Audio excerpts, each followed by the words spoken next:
ওসমান গনি বলে, ইয়া রাসূলুল্লাহ, আমার ভাইটা 3 দিন হলে না খেয়ে আছে, এর যদি আগে জানতাম আমি নিজে না খাইয়া আমার ভাইয়ের বাড়িতে খাবার পৌঁছে দিতাম।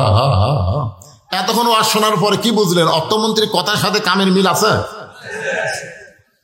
আল্লাহ রাসূল বললেন, সাহাবী, আজকে তুমি বসা বসায় নামাজ পড়ো, আজকে তুমি বসা বসায় নামাজ পড়ো। নামাজ শেষ হলে তুমি ওসমানের কাছে যাবে। ভাই এই কথার একটু গুরুত্ব দিয়ে শোনেন। নামাজ শেষ হলে তুমি ওসমানের কাছে যাবে, ওসমান এমন দেওয়া দিবে তোমার আর না খেয়ে থাকা লাগবে না। 3 দিন হলে না খাওয়ার কারণে দুর্বল হয়ে গেছে, উঠতে পারতেছে না, কোনো মতে ওসমানের কাছে যাবে, ওসমান এমন দেওয়া দিবে তোমার আর না খেয়ে থাকা লাগবে না। আপনারা বলেন তো, রাসূল কি অন্যায় কিছু কইছে? ওই সাহাবী ফুবায় ফুবায় কাঁদতেছে। আল্লাহ নবী বললেন, নামাজ শেষ করে ওসমানের কাছে যাবা। এই কথা শুনে তুমি জোরে কান্দো কেন? সাহেব বলে, রাসূলুল্লাহ, এখন পর্যন্ত আমার ঈমান বলতেছে ইয়্যাকা না'বুদু ওয়া ইয়্যাকা নাস্তাইন, আমি আল্লাহর ইবাদত করে আল্লাহর কাছে সাহায্য চাই। ওগো আল্লাহর নবী, আমি না খেয়ে তাকে ধৈর্য মনে করে আল্লাহর কাছে পাবো, এই বিশ্বাস যখন আমার কলিজার মধ্যে আছে, যতদিন বিশ্বাস থাকবে কলিজায়, আমি না খেয়ে খেয়ে মারা যাব, কিন্তু আমার আল্লাহকে বাদ দিয়ে আমি ওসমানের কাছে যাব না। আপনারা বুঝবার পারলেন না? বুঝবার পারলে সুবহানাল্লাহ সবার মধ্যে বাড়াতো। কি বলছে কোন? কয়দিন হলো না খেয়ে আছে? আরো 10 দিন যদি না খেয়ে থাকি আমার ধৈর্য ফুরায়নি। এখন আমার অন্তরে ধৈর্য আছে। চাইতেই যদি হয়, পাইতেই যদি হয়, ইয়্যাকা না'বুদু ওয়া ইয়্যাকা নাস্তাইন, আমি যার ইবাদত করি তার কাছেই চাই, সে আল্লাহ দিবার পারে, এই বিশ্বাস যতক্ষণ আমার থাকবে ততক্ষণ আল্লাহ বাদ দিয়ে আমি ওসমানের কাছে যাব না। সঙ্গে সঙ্গে নবী বললেন, আজকে আসরের নামাজ দেরিতে হবে। কি হবে? এই বলে আল্লাহর নবী ওই দুর্বল সাহাবীর দিকে যখন পা বাড়ালেন, মেহরাব থেকে দুর্বল সাহাবীর দিকে নবী যখন পা বাড়ালেন, এমন সময় হযরত ওমর আল্লাহর নবীর সামনে বসে বললেন, ইয়া রাসূলুল্লাহ, আপনার জুতার পরশে আল্লাহর আরো ধন্য হয়। হুজুর, আপনার জুতার পরশে আল্লাহর আরো ধন্য হয়, আপনি দুর্বল সাহাবীর কাছে যাবেন কেন? আপনি হুকুম দেন, পরে চ্যাং দোলা করে আপনার কাছে নিয়ে আসতেছি। সাল্লাল্লাহু আলাইহি ওয়াসাল্লাম। মানে নবী যাবে কেন? নবী কেন যাবে? আপনি কেন হুকুম দেন? হুজুর, আমরা কি কারণে আছি? অর্থাৎ ধর্ম উঠতেন না পারে, হাঁটতেন না পারে, কলত করে নিয়ে আপনার সামনে দিবেন, আপনি যাবেন কেন? আল্লাহ রাসূল বলেন, ওমর, শুধু দুর্বল সাহাবী দেখতেছ, ওর ঈমান কি এইটা তুমি দেখো না। রাসূল এরকম আলোচনা করতেছে, পিছন দিকে এক সাহাবী দাঁড়িয়ে আছে পিছনে। আল্লাহ রাসূল বলেন, বসো। সাহাবী বসে না। রাসূল বললেন, বসো।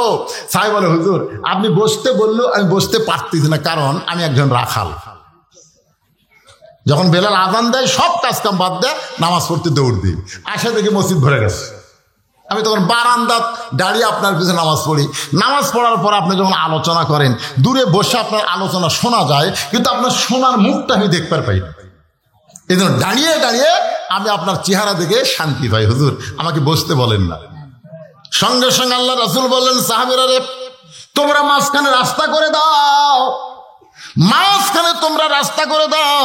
সমস্ত সাহাবীরা যখন মাঝখানে রাস্তা করে দিল, এমন সময় নবী উঠে গিয়া ওই রাখাল সাহাবীর সঙ্গে দেখা করলো। জোরে কোন সুবহানাল্লাহ। নবী তাকে তার কাছে ডাকে নাই, বরং নবী তার কাছে গেল। ইমাম মালিক রাহমাতুল্লাহ আলাইহি বলেন, পৃথিবীর যেখানেই তোমরা থাকো না কেন, নবীর মহব্বত যদি কলিজার মধ্যে নিয়ে নবীর সুন্নত আদর্শ পালন করে নবীর প্রতি বেশি বেশি দরুদ পড়ো, তুমি মদিনায় যাবার না পারলে কি হবে? মদিনার নবীকে আল্লাহ তোমার ভাঙ্গা বাড়িতে পাঠায়া দিবে। বিশ্বাস করেন না আপনারা? বিশ্বাস করেন না? 11 সালে যখন হজ করতে যাই প্রথম, তখন এক ভ্যানওয়ালা, তখন কিন্তু এই অটো ভ্যান ছিল না, এখন যে খালি টার্মিনালি ভ্যান চলে, এর কে তা মশান আছে ভাই। এ আপনাকে রাস্তাতে তখন আসি, এ অটোওয়ালা মনে হয় গাড়ির সাথে বেঁধে দিবি, ওই নামাবি না। আমি বহু জায়গায় বলি, এদের ব্রেক কিন্তু দুর্বল। যখনই অটো তুটবেন বলবে জোরে চালাবি না, ওরা মনে পাও দিয়ে মারতেছিল তো, সেটা এখন টানলি যায় ওকে কি মশান, অনেক পাইলট হয়ে গেছে। অটো হ্যান্ড চলায় মনে হয় সাইজ পাইলটের মতন। তো তখনকার এই অটো আসলো, তাই পাও মারা লাগতো। আমার কয় হুজুর আপনি যখন মদিনা যাবেন আমার সালামটা রাসূলক দিবেন। আমি ভ্যানালার হাত ধরে বললাম, ভাই আমি তোমার সালাম দিবার পারবো না, কারণ আমি জীবনে যাইনি, আমার সালাম ঠিক মতো পুষবে কিনা, আমি আমার ডালে টেনশন করতেছি, তোমারটা কেমনে দেবো। ভ্যানালা রাগ করে বললো, হুজুর এইটা যদি চেয়ারম্যান বলতো, কোনো ধনী লোক বলতো, তাহলে আপনি এরকম মুখের উপর জব দিতেন। ঠিক আছে হুজুর যান। আমি তখন ভ্যানালার হাত ধরে বললাম, ভাই তুমি জীবনে মদিনা যাওয়ার পারবে কি পারবে না সেটা আল্লাহ ভালো জানে, কিন্তু মদিনার মানুষটা যদি তোমার কাছে আসে। ভ্যানালা বলে, হুজুর আমি মদিনা যাওয়ার পারবো না, মদিনার মানুষটা আমার কাছে কেমনে আসবে। আমি বললাম, ভাইজান 5 ওয়াক্ত নামাজ জামাতে আদায় করবে, 5 ওয়াক্ত নামাজ জামাতে আদায় করো, আর এশার নামাজ পড়ার পরে তুমি যখন বিছনায় যাবা, পেশাব পায়খানা করো, যা করো, করার পরে তুমি ওযু করবা। পবিত্র অবস্থায় এখানে ঘুমালে হবে না, ওযু করা লাগবে। ওযু করার পরে আমি একটা দরুদ শিখাই দিলাম, জাযাকাল্লাহু আন্না মুহাম্মদ, জাযাকাল্লাহু আন্না মুহাম্মদ 41 বার তুমি পড়বা। আর একটা দরুদ পড়বা, আল্লাহুম্মা সাল্লি আলা মুহাম্মাদিন ওয়াসিলাতি ইলাইকা। এই দরুদটা পড়ে আয়াতুল কুরসি পড়ে তোমার বুকে ফোঁক দিয়া তুমি ঘুমাইবা। আমার বিশ্বাস অল্প দিনের মধ্যে নবীর সঙ্গে তোমার দেখা হবে। বিশ্বাস করেন, আমি তো ওরে নবী দেখার পদ্ধতি বলে দিলাম, আমি কিন্তু নবীরে দেখতে পাইনি, আমি নবীরে দেখতে পাইনি, কিন্তু ওরে বলে দিলাম। ও আমার কথাটা এমন বিশ্বাস করলো, আমল করতেছে। আমি তো হজ করবার গেলাম, হজ করে যখন বাড়িতে আসলাম, বাড়িতে আসার পরে আমার 5 মিনিট বাজার একটা অফিস ছিল, অফিসের মধ্যে গিয়ে বসেছি, দেখি ওই লোকটা 1 কেজি মিষ্টি নিয়ে আমার সামনে হাজির। আমি বললাম, ভাইজান আমি আজ 3-4 দিন আগে হজ করে আসলাম, তোমার বাড়িতে গেলে তোমাকে জমজমের পানি খিলাতাম, তোমাকে খুরমা খেজুর দিতাম, না পারলে একটা জায়নামাজ তসবিহ দিতাম, তোমার বাড়িতে না যায় তোমার অফিসে আইছো কেন? বলে, হুজুর বাড়িতে গেলে আপনি মনে করবেন আমি একজন লোভী। গরিব মানুষ অভাবী হতে পারে, কিন্তু তাদের আত্মবোধ আছে, জোরে কোন ঠিক কিনা? এই জন্যে আমি আপনার বাড়িতে যাইনি, বাড়িতে গেলেই মনে করবেন কিছু পাওয়ার জন্য আইছে। আমি বললাম, ভাইজান 1 কেজি মিষ্টি কেন? বলে, মিষ্টি আনার কারণ হলো হুজুর আপনি একটু ওঠেন। আমি যেই মাত্র উঠলাম, আমাকে বুকের মধ্যে নিয়ে বলে, হুজুর গো, এ পর্যন্ত আপনি হজে যাওয়ার পর এ পর্যন্ত 3 বার আমি নবীর সঙ্গে দেখা হয়েছে। আমি লোকটাকে বুকের মধ্যে নিয়ে বললাম, ভাই রে, আমার টাকা থাকার কারণে আমি মদিনায় গেছি, নবীর রওজায় সালাম দিছি, আমার সালাম নবী উত্তর দিল কেন আমি শুনতে পাই নাই। আর নবীর মহব্বতের আমল করার, দরুদের আমল করার কারণে নবীর সঙ্গে 3 বার তোমার দেখা হয়েছে। নবী যদি রাখালের কাছে যাইতে পারে, ইমাম মালিক বলেন নবীর সুন্নত আদর্শ আমল করো, নবীর দাড়িটা তোমার চেহারার মধ্যে রেখে দাও। যুবকেরা শোনো, নবীর সুন্নতের মধ্যে যত সুন্নত আছে সবচেয়ে দামি সুন্নত হলো দাড়ি রাখা। জোরে কর, কি রাখা? কথা কন না। একজন মেয়ে আমাকে বলতে, হুজুর আমার স্বামী তো খুবই সুন্দর, আমি যখন বাইরে যাই রাস্তার মেয়েরা খালি আমার স্বামীর দিকে টক লাগে তাকা থাকে। হুজুর আমার স্বামীর দিকে অন্য মেয়েরা দেখবে, আমার ভালো লাগে না। তো এমন কোনো দোয়া আছে যেটা আমল করলে মেয়েরা আমার স্বামীর দিকে তাকাবে না? আমি তখন বললাম, মা তোমার স্বামীকে চাচা বানাও। যেই চাচার কথা কইছি বুঝবার পরে, হুজুর আপনি একটা আলেম মানুষে স্বামীর চাচার কথা বল। আরে পাগলি, তোমাকে চাচা কবার করছি, তোমাকে চাচা বানাবার করছি। আমি নিয়ম শিখে দিলাম, ওই নিয়মে স্বামীকে পাও ধরে হোক, হাত ধরে হোক দাড়ি রাখাইছে। এখন দাড়ি 4 আঙ্গুল লম্বা হয়ে গেছে। ও এখন স্বামী নিয়ে যখন রাস্তায় যায়, একটা মেয়ে মানুষ ওর স্বামীর দিকে তাকায় না। 2-1 বলে, চাচা কেমন আছেন? তখন মেয়ে কয়, আলহামদুলিল্লাহ। মেয়েরা যদি আমার স্বামী চাচা কয়, তাহলে আর শয়তান ওয়াসওয়াসা দিবার পারবি না। ধরে কথা কন না। আমার মায়েরা যারা পর্দার অন্তর আছেন, যদি পর নারী থেকে আপনার স্বামীকে বাঁচাবার চান, তাহলে স্বামীকে চাচা বানান। ধরে কন, কি বানান? অনেক ছেলেরা কয়, হুজুর আমি তো দাঁড়িয়ে রাখবারই চাই, কিন্তু আমার বউ কে রে? বউ পর্দার মধ্যে থেকে গেলে কিরকির করে হাসতেছে। হুজুর তো অরিজিনালি কথা কইছে। আমি মা বোনদের বলবো, মা সর্বনাশ করেন না। নবীর সুন্নত দাড়ি যখন মুখে থাকবে, ওই লোকটা কোনো মেয়ের দিকে তাকাবারও পারবে না। যখনই তাকাবার যাবে তখন তার ইমান বলবে, তোর মুখে দাড়ি আছে, তুই নিজের বউরে দেখ, পরের বউরে দেখিস না। জোরে করার কথা ঠিক কিনা? নবীর সুন্নত টুপি মাথায় দিবেন। অনেকে হয়তো বলবেন, হুজুর আমার না হয় টুপি নাই, দাড়ি নাই, তাই বলে কি আমি নবীকে ভালোবাসি না? এটা মিথ্যা কথা। যার মুখ দাড়ি নাই, মাথার টুপি নাই, নবীরে ভালোবাসে, এটা সম্পূর্ণ ভুয়া। এটা কিন্তু মিথ্যা কথা। আপনারা বলেন, যে লোকটার মুখর দাড়ি নাই, মাথার টুপি নাই, ওই নবীকে ভালোবাসে, এটা বিশ্বাস করা যাবে? এক বোতলের মধ্যে মধু আছে, উপরে সাদা কাগজে লাল কালি দিয়ে লেবেল দিয়েছে 20, ভিতরে কি বাইরে লেখা আছে কি 20। এখন বলেন তো, বাইরের 20 দেখার পরে কেউ মধু মনে করে মুখ ধরবে? ওরে বাবা 20 রে, ওরে বাবা 20 রে। তার মানে কি বাহিরেও যা, ভিতরেও তাই, বাহিরেও যা। তোমার লেভেল যদি 20 হয় আর তুমি বলবো আমার মধ্যে মধু আছে, এটা সম্পূর্ণ ভুয়া। আপনার বলেন তো, যত দোকান আছে, দোকানে সাইনবোর্ড অনুযায়ী ভিতরে মাল আছে না নাই? কথা কন না কেন, কথা কন না কেন? সাইনবোর্ড দেখে তো আমরা এটা ওষুধের দোকান, এটা তেলের দোকান, এটা কসমেটিকের দোকান। তো আজকে আপনার সাইনবোর্ড কি কয়? সাইনবোর্ড হলো টুপি আর দাড়ি, সাইনবোর্ডই ঠিক নেই। মন খারাপ করছেন? ওরে লাভ নাই। নবীর সুন্নত আমল করবেন। একটু মনোযোগ দাও, ওয়াজের শেষের দিকে চলে এসে ভাইজান, একটু মনোযোগ দিয়ে শুনবেন। আস্তাইনু বিসসবরি ওয়াসসালাহ ইন্নাল্লাহা মা'আস সাবিরিন। আল্লাহর কাছে যদি আমরা পাবার চাই তাহলে কয়টা জিনিস লাগবে? এই দুইটা ধরে কোন কয়টা? একটা হলো ধৈর্য আর একটা হলো নামাজ। আজকে আপনাদের অনেকের ধৈর্য, আমি দেখলাম যখন উঠছি তখন 11:15, এখন বাজতে 12:30। তার মানে বোঝা গেল 1.25 ঘন্টা ধরে আপনার ধৈর্য নিয়ে কথাবার্তা শুনতেছেন। সুবহানাল্লাহ। বাজান গো, আল্লাহ রাসূল বললেন, ওমর তুমি শুধু দুর্বল সাহাবী বলতেছো, একটাবার নজর করে দেখো, একটাবার নজর করে দেখো আমি কি জন্য নবী মেহরাব থেকে দুর্বল সাহাবীর কাছে যাই। এটা যদি দেখবার চাও তাহলে নজর করো। জোরে কান কি করো? এই জোরে কান কি করো? 2 চোখ দিয়ে দেখা যাবে না। 2 চোখ দিয়ে দেখে আমরা ভুল করতেছি। 2 চোখ দিয়ে দেখা যাবে না। একবার চোখ বন্ধ করেন, চোখ বন্ধ করেন। আচ্ছা, আপনাকে বিরক্ত হচ্ছেন? আর কি আদায় আছে? তাহলে কত বড় গুরুত্বপূর্ণ কথা। 2 চোখ দিয়ে দেখা যায় না রে। 2 চোখ দিয়ে ভুয়া ভুয়া। 2 চোখ দেখতেছে এটা কার বাড়ি, এটা কার বউ। আর চোখ বন্ধ করে দেখেন, বাড়ি ঘর দেখা যাবে না, অন্ধকার কবর দেখা যাবে। জোরে তো কথা কন না কেন? হুজুর এটা আমার বাসা, হুজুর এটা আমার বাসা। আমি শুধু বলছি ভাই এ বাড়ি বানাতে কত টাকা লাগছে? আমার কয় আপনি মূর্খ নাকি?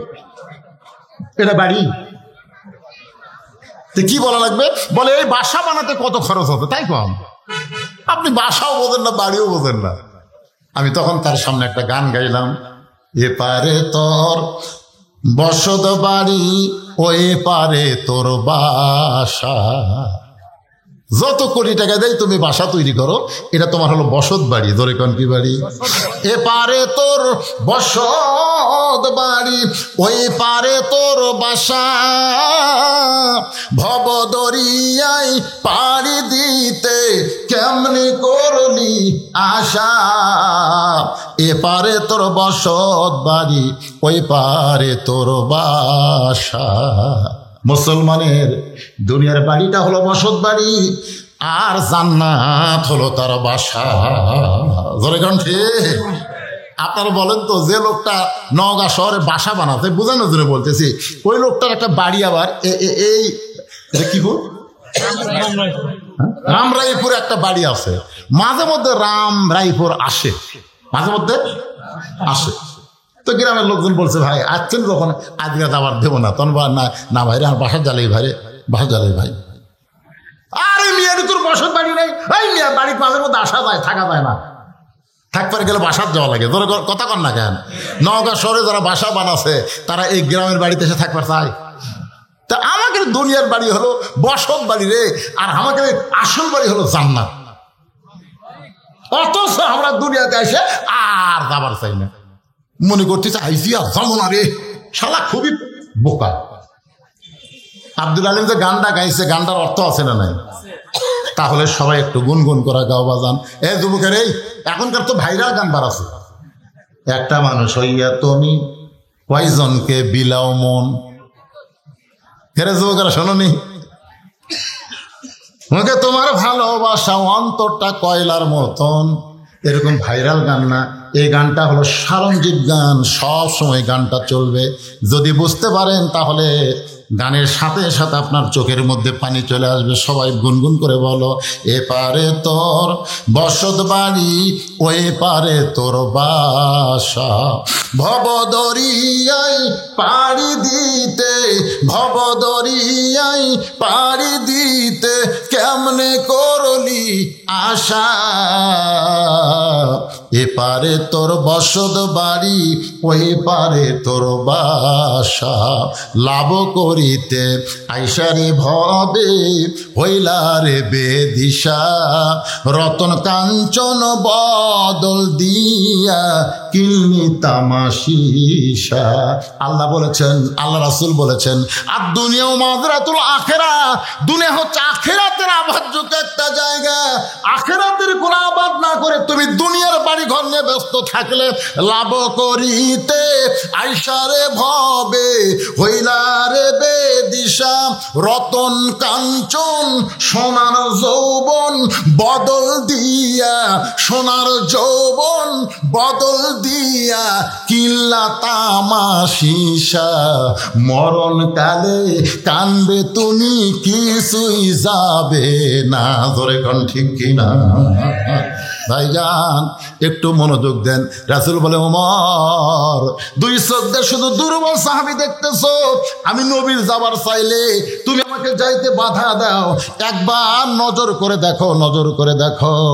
আল্লাহ রাসূল বলেছেন, ইত্তাকু ফিরাসাতাল মুমিনিনা ফাইন্নাহু ইয়ানজুরু বিনুরিল্লাহ, মুমিনদের নজরকে, দৃষ্টিকে তোমরা ভয় করো, কারণ তোমরা তোমাদের মতন দেখে না, তারা যা দেখে আল্লাহর নূর দিয়া দেখে। সঙ্গে সঙ্গে ওমর ফারুক দুটো চক্ষু বন্ধ করে দুর্বল সাহাবীর দিকে যেই মাত্র তাকাইছে, এইরকম ওমর ফারুক কাঁপতে কাঁপতে, একটা শক্তিশালী সিংহ কাঁপতে কাঁপতে ঠাস করে মসজিদের মাজার মধ্যে পড়ে যায়। সমস্ত সাহাবীরা বলে, রাসূলুল্লাহ এটা কি হলো, কি হলো? রাসূল বলে, তোমরা ধৈর্য ধরো, নিজে থেকেই ওমর এক সময় হুঁশ ফিরে পাবে। ওমর যখন ফিরে পায়, ওমর দৌড়ে গিয়া ওই দুর্বল সাহাবীকে বুকের মধ্যে চাইফা নেয়। ধরে কোন সুবহানাল্লাহ। সমস্ত সাহাবী বলে, ওমর ভাই চোখ বন্ধ করে তুমি কি দেখলা? ওমর কান্দে আর বলে, সাহাবীরা রে, 3 দিন হলে না খেয়ে থাকার পরও আল্লাহর নামাজ এসে তার ইমানটা এমন বাইরে গেছে, আমি দেখতেছি যদি আসমানের সূর্যটা আল্লাহ টান দিয়া ওই দুর্বল সাহাবীর ইমানটা যদি আসমানে লটকায় দেয়, এই সূর্যের চাইতেও বেশি পাওয়ার হবে। আর এই পাওয়ারটা কেবলমাত্র নামাজের মাধ্যমেই বান্দা অর্জন করতে পারে। নামাজ এমন একটা ইবাদত, যে ইবাদত ওয়াসজুদ ওয়াক্তারিব, একমাত্র সেজদা আপনাকে আল্লাহর নৈকট্য হাসিল করতে পারে। যেরকম ঠিক কিনা? আল্লাহ পাক আমাদের সবাইকে তৌফিক দান করুক। সকলে বলেন আল্লাহুম্মা আমিন। লা ইলাহা ইল্লাল্লাহ, লা ইলাহা ইল্লাল্লাহ। পাহাড় পর্বত নদ নদী এ নামে গাহে নিরবধি, পাহাড় পর্বত নদ নদী এ নাম গাহে নিরবধি, আমার আল্লাহ নামের এতই মধু, আল্লাহ নামের এতই জাদু লুকিয়ে রাখছেন হে আল্লাহ। লা ইলাহা ইল্লাল্লাহ, লা ইলাহা, লা ইলাহা ইল্লাল্লাহ মুহাম্মাদুর রাসূলুল্লাহ। সকলে বলি সাল্লাল্লাহু। আল্লাহ নবীর নাম শোনার পরে যে দরুদ পড়ে না, তার খবর কি? বখিল। এই রমজান মাসে হাদিসটা, রাসূল মেম্বরে উঠতেছেন জুমার দিনে, প্রথম থাকে পা দিয়ে বললেন আমিন, দ্বিতীয় থাকে পা দিয়ে বললেন আমিন, তৃতীয় থাকে পা দিয়ে বললেন আমিন। কয়বার আমিন কছে? সাহাবারা জিজ্ঞাসা করলেন, রাসূলুল্লাহ আপনি যখন দোয়া করেন সেই দোয়াতে আমরা আমিন আমিন বলে আপনার সাথী হয়ে যায়, কিন্তু আপনি আমিন কইলেন কে দোয়া করলো এইটা তো আমাদের জানা নাই। আপনি খালি আমিন আমিন কইলেন, দোয়াটা করলো কে? আল্লাহর নবী বললেন, রে সাহাবীরা, ফেরেশতা জিবরাইল আমার কাছে আল্লাহর একটা দোয়া নিয়ে হাজির। আল্লাহ বলতেছেন রমজান মাস পাওয়ার পরে নিজের জীবনের গুনাহ মাপ দিতে পারলো না, সে ধ্বংস হয়ে যাক। দোয়া করছেন কে? রমজান মাস পাওয়ার পরও নিজের জীবনের গুনাহ মাফ করে নেবার পারলো না, সে ধ্বংস হয়ে যায়। ফেরেশতা জিবরাইল বলেছেন আমিন, আমি নবীও বলেছি আমিন। আল্লাহ দোয়া করেছেন বাপ মা দুনিয়াতে জীবিত থাকার পরেও যে সন্তান তারা ঠিকানা জান্নাত করে নিবার পারলো না, সে সন্তান ধ্বংস হয়ে যাক। জিবরাইল বলেছেন আমিন, আবার আল্লাহর নবী বললেন আমিন। তৃতীয় হচ্ছে আল্লাহর নবীর নাম শোনার পরে নবীর মহব্বতে যে দরুদ পড়বে না, আল্লাহ বলেছেন সে ধ্বংস হয়ে যাক। কি হয়ে যাক? ধ্বংসের দোয়া কে করছেন? কথা কয় না কে? আর নবী যদি আমিন কয় এই দোয়া কবুল হবে? হবে না? কত পার্সেন্ট? তো 100% কবুল হবে।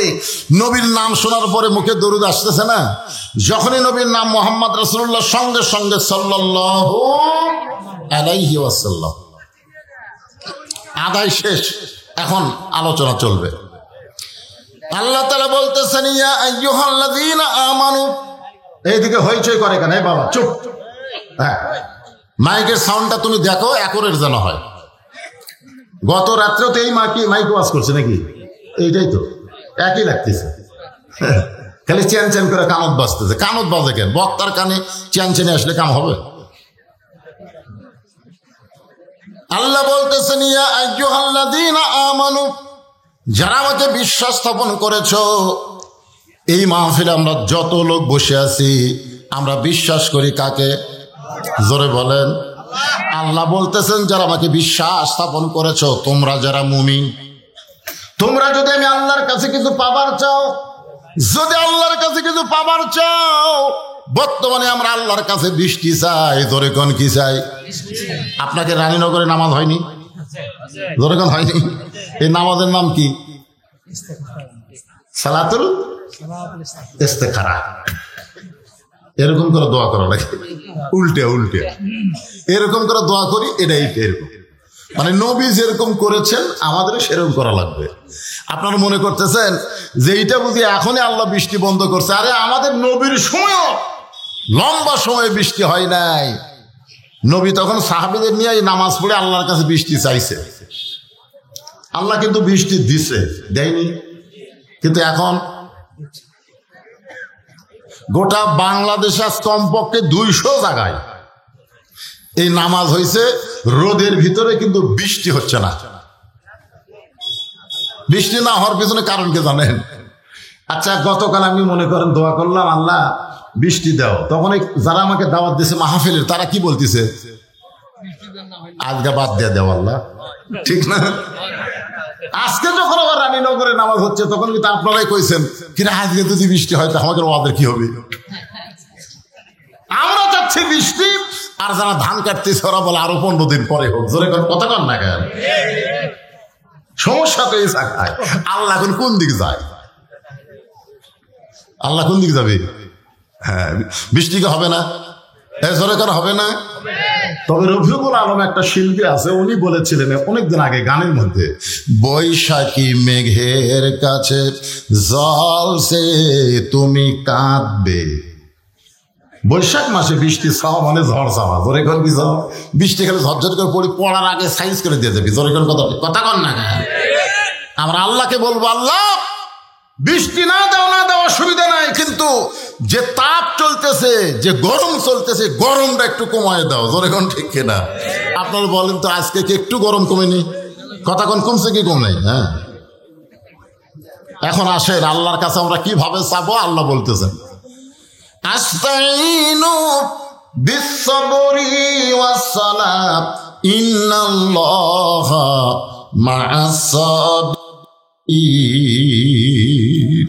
যদি আল্লাহর কাছে আমরা কিছু পাবার চাই তাহলে ধৈর্য আর নামাজের মাধ্যমে চাওয়া লাগবে। কিসের মাধ্যম? হ্যাঁ, এটা কি আমার কথা না কোরআনের কথা? একটা হাঁ করবেন। ধৈর্যের নামাজের ভিতর দিয়ে চাইতে হবে। এখন আপনাদের কাছে আমার প্রশ্ন হলো, পৃথিবীর কোন জায়গায় আমাদের ধৈর্য কম আর কোন জায়গায় ধৈর্য বেশি? আপনাদের কাছে আমার প্রশ্ন, পৃথিবীর কোন জায়গায় গিয়ে আমরা বেশিবার ঘড়ি দেখি? কথা কয় না। আর কোন জায়গায় যাই আমরা ঘড়ি দেখি না?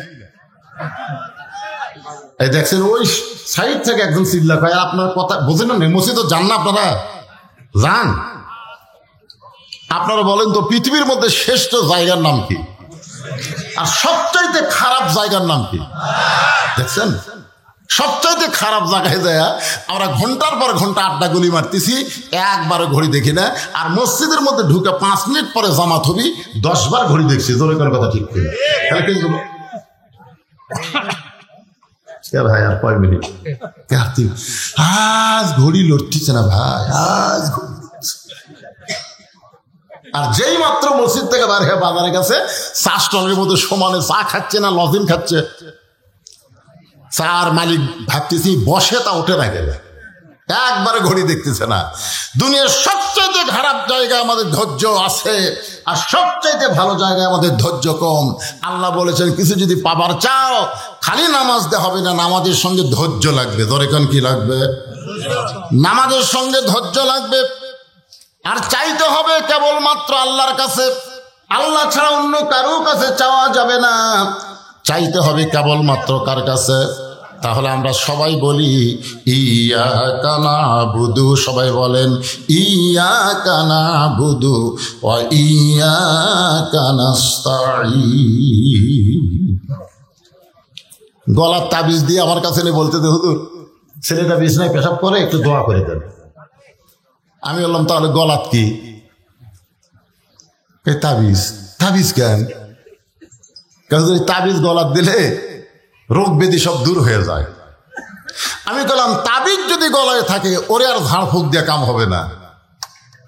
তাবিজ খোলো, তারপরে দোয়া হবে। জোরে কোন কথা কন না? যতদিন পর্যন্ত আপনি বলবেন আল্লাহ লাগে হিল্লাও লাগে, ততদিন পর্যন্ত আপনার নামাজ আল্লাহর দরবারে কবুল হবে না। যেদিন থেকে ঈমান বলবে আল্লাহ লাগে হিল্লা লাগে না, সেদিন চাও মাত্র কবুল হবে। জোরে কোন কথা ঠিক কিনা?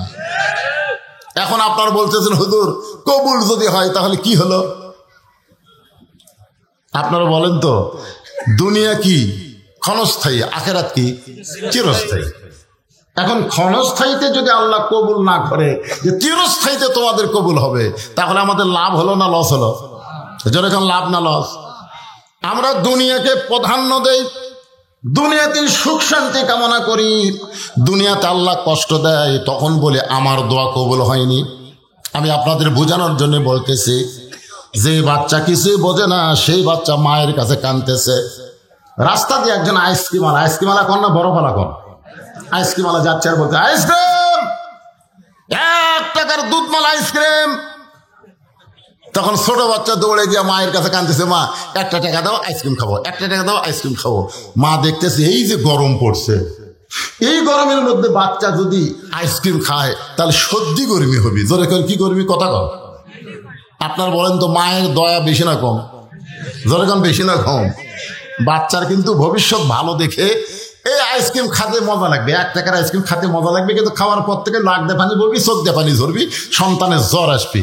এই জ্বর এবং সর্দি না লাগানোর জন্য মা 1 টাকা দিচ্ছে না। এখন আপনারা বলেন, সন্তানের পরে মায়ের দয়া কম না বেশি? কিন্তু সন্তান ভাবতেছে আমার মাও কিরকম, 1 টাকা দেয় নেবে, ধুলে হাত গড়াগড়ি খাচ্ছে, ধুলে হাত গড়াগড়ি খাচ্ছে। মা 1 টাকা দেয়নি, মা বলে যতই ধুলাত গড়াগড়ি খা, কিছুক্ষণ পরে তো গোসল করাতে মহাশরীর করে কান্দে। ইতিমধ্যে বাবা আইছে। কি আইছে?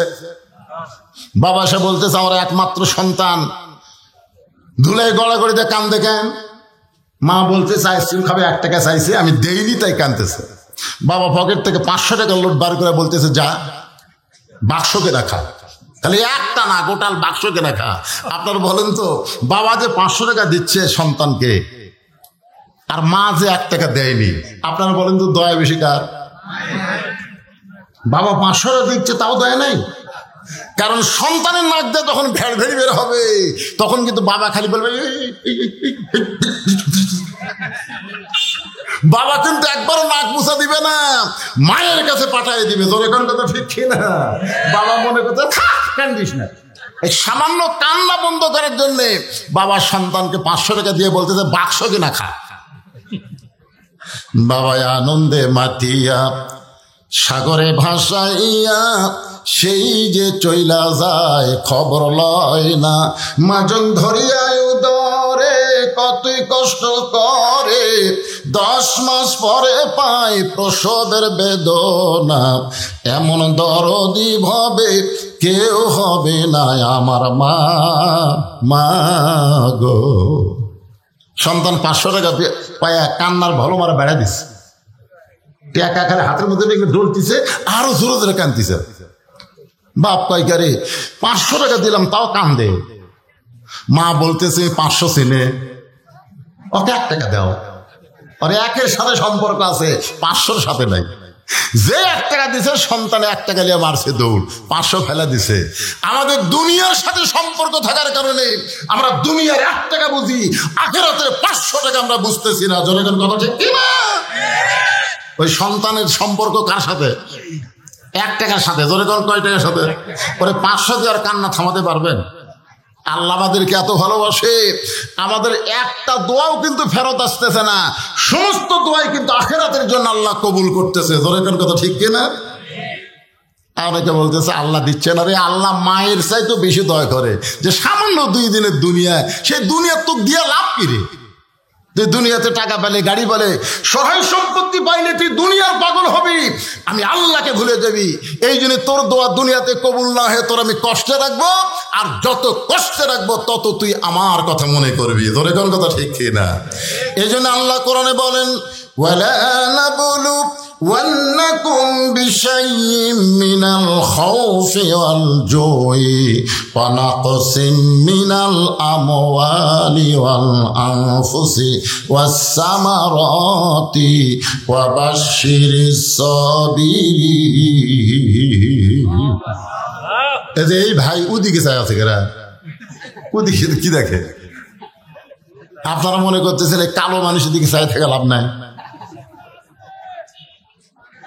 এই যে জোরে জোরে কথা বলতেছে ভাই, কেন সামনে দিতে রে? ওটি হবে? মাশাআল্লাহ। শোনেন, আমি যতই কালো হই না কেন, আলেম বিশ্বাস করে আমার চেহারার দিকে তাকায় থাকেন, আল্লাহ আপনাদের জীবনের সগীরা গুনাহ মাফ করে দিবেন। রাস্তাঘাটের দিকে তাকান না ভাইজান, আগামীকালই রাস্তাঘাট দিয়ে পাবেন, হামাকার পাবেন। তো যে কথাটা বলতেছি, বর্তমান বিশ্বের প্রেক্ষাপট, বাংলাদেশের পানি বন্ধ, দুবাই বন্যা, যেখানে 10 বছরে 1 ফোঁটা পানি পড়ে না সে জায়গায় বন্যা হলো।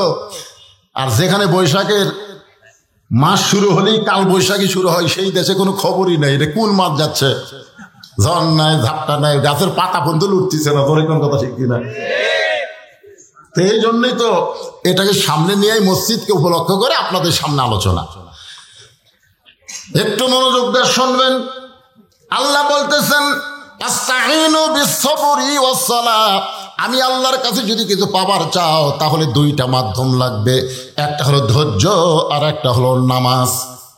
এই নামাজের মধ্যে ধৈর্য যদি না কাটে তাহলে কিন্তু আপনার আল্লাহর কাছে চাওয়া কবুল হবে না, ধড়পড় করলে হবে না। আসুন নামাজ কারে কয়? নামাজটার নাম হলো আসরের নামাজ। জোরে বলেন কোন নামাজ?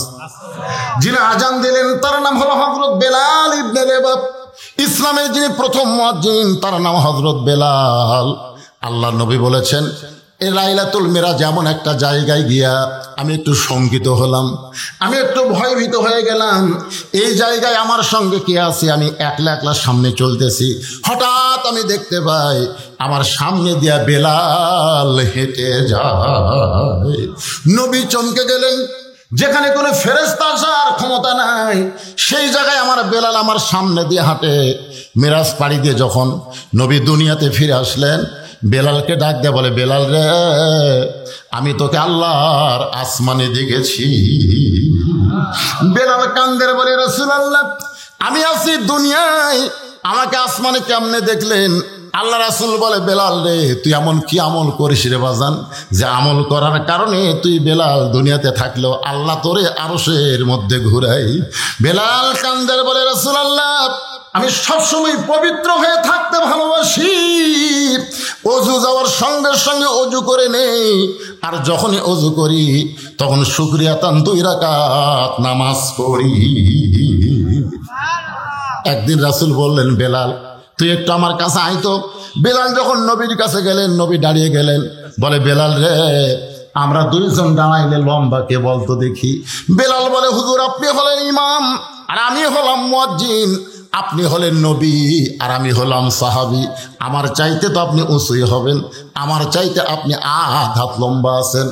আল্লাহ নবী কান্দার বলে, বেলাল রে, দুনিয়াতে আমি নবী, তোর চাইতে লম্বা হলে কি হবে, হাসরের ময়দানে আল্লাহ তোকে আমার চাইতে লম্বা করে দিবে। বেলাল কান্দার বলে, রাসূলুল্লাহ, হাসর ময়দানে আমার লম্বা করার কারণ কি? আল্লাহ নবী বললেন, বেলাল তুই হইলি মুয়াজ্জিন, মুয়াজ্জিনকে আল্লাহ এত সম্মান দিবে, তোর মাথায় একটা টুপি পরানো হবে, যেই টুপিটা পূর্ণিমার চাঁদের চাইতে আলো দিবে। যেই বেলাল আজান দিলে আল্লাহর আরশে পৌঁছে যায়, ধরে কোন সুবহানাল্লাহ। সেই বেলাল আসর আজান দিয়েছে। আজান দেওয়ার সঙ্গে সঙ্গে সাহাবীরা মসজিদের মধ্যে হাজির হয়ে গেল। মসজিদে হাজির হওয়ার পরে যখন জামাতের সময় হয়েছে, এমন সময় আল্লাহ রাসূল বেলালকে বললেন, তুমি আকামত দাও। হযরত বেলাল যখন আকামত শুরু করলেন, নবী তখন মিহরাবের মধ্যে ঢুকলেন। নবী যেই মসজিদে হাদিসটা বর্ণনা করতেছেন, সেই মসজিদের নাম হলো মসজিদে নববী। মসজিদ নববীতে কিন্তু মেহরাব আছে, কিন্তু মসজিদে কোবার মধ্যে মেহরাব নাই। যারা হজ করছেন, হজ তো করছেন, করেননি? আপনি করছেন, হজ করছেন কোনটা? ও মাশাআল্লাহ। যারা হজ করছেন তারাই 2 মসজিদ দেখছেন। মসজিদে কোবা হচ্ছে মদিনায় হিজরত করার পরে রাসূল প্রথম নির্মাণ করছেন। প্রথম যে মসজিদটা মদিনায় নির্মাণ করছেন, সেই মসজিদের নাম কি? মসজিদে কোবা। সেই মসজিদে 2 রাকাত নামাজ যদি কেউ পড়ে, আল্লাহ এত খুশি হয় তার আমল নামায় একটা ওমরা হজের সওয়াব দিয়ে দেয়। কিন্তু মসজিদে কোবার মধ্যে কিন্তু ইয়া নাই, মেহরাব নাই। আর মসজিদ নববীতে মেহরাব আছে। আপনাদের মসজিদে মেহরাব আছে না নাই? মেহরাব মানে বোঝেন তো, যে জায়গায় ইমাম ঢুকে নামাজ পড়ায়। ফতোয়ার কিতাবে আছে, ইমাম যখন মেহরাবের মধ্যে ঢুকবে তখন পুরিয়া ঢোকা চলবে না, অন্তত পায়ের অর্ধেক মসজিদের মধ্যে রাখতে হবে। রাসূল বলেছেন, মেহরাব মসজিদের অংশ, তবে মসজিদ না। মেহরাব কিন্তু মসজিদের কি অংশ, তবে মসজিদ না। যেরকম আমার হাত দেহের অংশ, কিন্তু দেহ না। আমার কথা কি বুঝতেছেন? যতক্ষণ দেহের সাথে লাগে আছে ততক্ষণ কি দেহের অংশ। এখন আমার এই হাত কাটা যদি ওটি ফেলা দেওয়া যায়, কেউ কি বলবে ওটা বৈদেশিদের দেহ বলে আসা? তো মেহরাব যতক্ষণ মসজিদের সঙ্গে লাইগা থাকবে ততক্ষণ মসজিদে থাকবে। এই যে ইমাম সাহেব যখন মেহরাবের মধ্যে ঢুকবে, পুরিয়া ঢোকা চলবে না, অন্তত পায়ের আর্ধেক মেহরাবে রাখতে হবে। এই মেহরাবটা তৈরি করার পিছনে কারণ হলো, আল্লাহ রাসূল জোহরের নামাজ আদায় করে যখন বসলেন, এমন সময় নবীর উপর আল্লাহ তাআলা কোরআনে আয়াত নাজিল করলেন, ইয়া আইয়ুহান নাবিয়্যু হারজিল মুমিনিনা আলাল কিতাল। ওগো নবী, শুধু মুসলমানদের নিয়ে জামাতবদ্ধভাবে নামাজ পড়লে হবে না, শুধু জামাতে নামাজ পড়লে হবে না, শুধু জিকির করলে হবে না, শুধু রোজা করলে হবে না। এই মুসলমানদেরকে আপনাকে স্ট্যান্ডিং সৈন্য হিসাবে গড়ে তুলতে হবে। সৈন্য হিসাবে, হারজিল মুমিনিনা আলাল কিতাল, জিহাদের ময়দানের, যুদ্ধের ময়দানে সৈন্য হিসাবে গড়ে তুলতে হবে। আপনারা কি আশ্চর্য হচ্ছেন? এটা কি আমার উপরে, রাসূলের উপরে নাজিল করে নেই? এটা বর্তমান বাংলাদেশের ওয়াজ না তো, এটা আল্লাহ রাসূলের সময় আল্লাহ তাআলা জানাই দিলেন। শুধু 5 ওয়াক্ত নামাজ জামাতে বললে হবে না, যারা জামাতবদ্ধ হয়ে নামাজ পড়তেছে তাদেরকে সৈন্য হিসাবে গড়ে তোলেন। কারণ আপনি মক্কা থেকে মদিনায় হিজরত করেছেন, মনে করেছেন মক্কার কাফেররা ভুলে গেছে। আপনি মনে করছেন যে আপনি মক্কা ছেড়ে মদিনা চলে আসছেন, মক্কার কাফেররা ভুলে গেছে। ভুলে যায় নাই, বরং আপনি যেখানে গেছেন ওরা সেখানে নজর রাখছে। আজকে পৃথিবীর কোন জায়গায় প্রকৃত মুসলমান আছে আপনারা বলেন তো? কাফেরদের নজর আছে না নাই? ভেজাল মুসলমান যেখানে আছে সেখানে কাফেরদের কোনো নজর নাই। বাংলাদেশ হলো ভেজাল মুসলমান। যেরকম কি মুসলমান? ভেজালের উপরে কোনো নজর নাই, নজর হচ্ছে আসলের উপরে। এখন গোটা পৃথিবীতে আসল মুসলমান দেশ কোনটা আলোচনা শুনলে বুঝতে পারবেন, বুঝলেন? আসলের উপরে নজর আছে, ভেজালের উপরে নাই। আমরা বাংলাদেশের মুসলমান, আসল মুসলমান কেমনে হব আজকে আলোচনার ভিতর দিয়ে আপনারা বুঝতে পারবেন। একটু মনোযোগ দিয়ে কথাগুলো শুনতে হবে ভাইজান।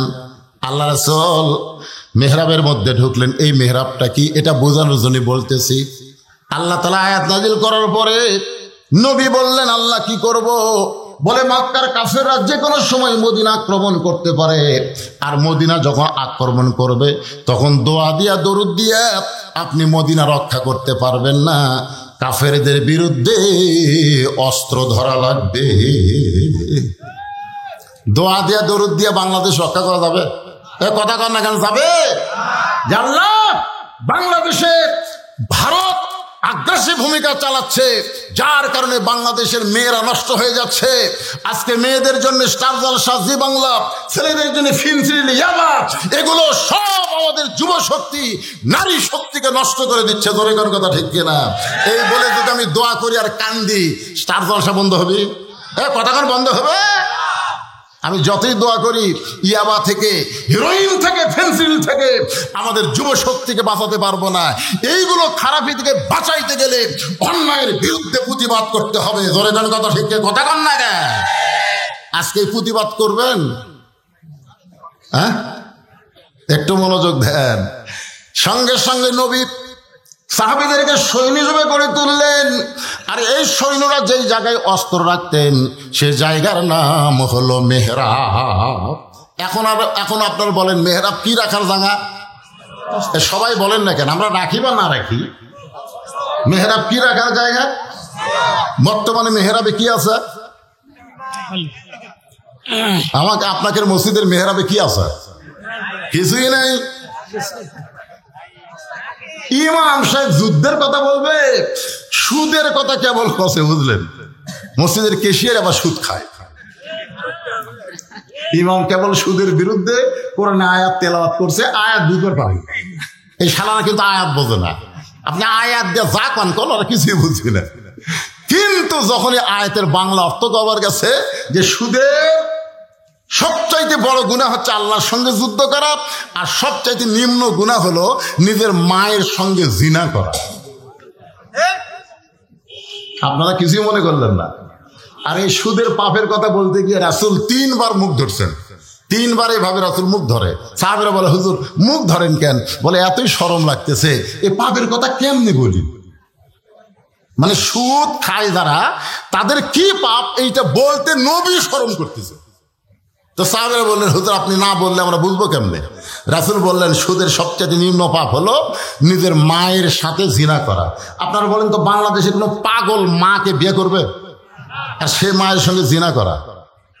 ইমাম সাহেব কেবল ওয়াজ করছে, কেশিয়ার নামাজ শেষ করে বলতেছে গাট্টি গুটি যা আছে বাঁধেন, আপনাকে আর লাগবে না। তো আমার অপরাধ কি? বলে আমি মেয়ে সুদ খাই আর আমার বিরুদ্ধে ওয়াজ করিস। এখন সুদের বিরুদ্ধে, ঘুষের বিরুদ্ধে এগুলো বললেই তো ইমামের চাকরি থাকবে না। জোরে কোন কথা ঠিক কিনা? আর মেহরাবের ইতিহাস তারা কেমনে বলবে? আল্লাহ রাসূল মেহরাবের মধ্যে ঢুকলেন, হযরত বেলাল আকামত শুরু করলেন। এমন সময় নবী দেখে সামনে কাতারে একজন সাহাবী বসেই আছে, এখন পর্যন্ত উঠতেছে না। বেলাল কদ কামাতিস সালাহ বলে, তারপরেও সাহাবী যখন উঠতেছে না বসে আছে, সিয়ারত বসে নাই, এমনি বসে আছে। সিয়ারত বসা দেখলে যে রাসূল কি বলতেন আল্লাহ ভালো জানে। শুধু বসে আছে। আল্লাহ নবী বললেন রে সাহাবী, হযরত বেলাল আকামত দিয়েছে, কদ কামাতিস সালাহ বলেছে, এরপরেও তুমি বসে আছো। কুমু লিল্লাহি কানিতিন, আল্লাহর জন্য আনুগত্য নিয়ে দাঁড়িয়ে যাও। রাসূল কোরআনের আয়াত তেলাওয়াত করলেন, কুমু লিল্লাহি কানিতিন। কুম শব্দের অর্থ হলো দাঁড়াও, লিল্লাহি কার জন্যে? জোরে বলেন কার জন্যে? কানিতিন শব্দের অর্থ হলো আনুগত্য নিয়ে। সাহাবী ছোট বাচ্চার মতন কাঁদতেছে। আল্লাহ রাসূল বলে সাহাবী এরকম কান্দো কেন? বলে রাসূলুল্লাহ হযরত বেলাল যখন আজান দিয়েছে সঙ্গে সঙ্গে আমার মন বলতেছে বাড়িতেই নামাজ পড়, কিন্তু আমার ইমান বলতেছে জামাত ধর, বাড়িতে নামাজ পড়। আর ইমান বলতেছে জামাত ধর। প্রত্যেকটা মুসলমান আজান শোনার পরে মন কি বলে? বাড়িতেই নামাজ পড়। আর ইমান বলতেছে জামাত ধর। মসজিদে নামাজ পড়লে নামাজ কায়েম হবে, বাড়িতে নামাজ পড়লে নামাজ কিন্তু কায়েম হবে না। 5 ওয়াক্ত ফরজ নামাজ জামাতের সঙ্গে আদায় করা লাগবে। বিশেষ করে 2টা ওয়াক্ত সম্পর্কে রাসূল বলেছেন, এশার নামাজ আর ফজরের নামাজ যারা জামাতে পড়ে না এরা নামাজি হলেও এরা মুনাফিক। জোরে কোন কয় ওয়াক্ত? কমপক্ষে 2 ওয়াক্ত নামাজ এশা এবং ফজর কেউ যদি জামাতে আদায় করতে পারে সে আর মুনাফিক হবে না। আপনারা বলেন তো, 5 ওয়াক্ত নামাজের মধ্যে এই 2 ওয়াক্ত নামাজই কিন্তু আমাদের কষ্ট মনে হয়। ফজরের নামাজ, ফজরের বাতাস মুনাফিকেরা কোনোদিন নিবার পারে না। যত বড়ই গুনাহগার হই না কেন, ফজরের নামাজ যখন মসজিদে পড়তে আসবো, সকালবেলার বাতাস আমার নাকের মধ্যে ঢুকে আমার ইমানকে তরতাজা করে দিবে। একটু মনোযোগ দিয়ে শুনবেন। রাসূল বললেন, বলো কি খবর? বলে, রাসূলুল্লাহ, আমি আজকে 3 দিন হলে না খাওয়ার কারণে আমার দেহ এত দুর্বল হয়ে গেছে, আমার মন বলতেছে বাড়িতে নামাজ পড়, কিন্তু আমার ইমান বলতেছে জামাত ধর। হুজুর, আমি হামাগুড়ি দিয়া দিয়া হাঁটতে পারি না, আমি দাঁড়াতে পারি না। হামাগুড়ি দিয়া দিয়া মসজিদের বারান্দা পর্যন্ত আসলাম।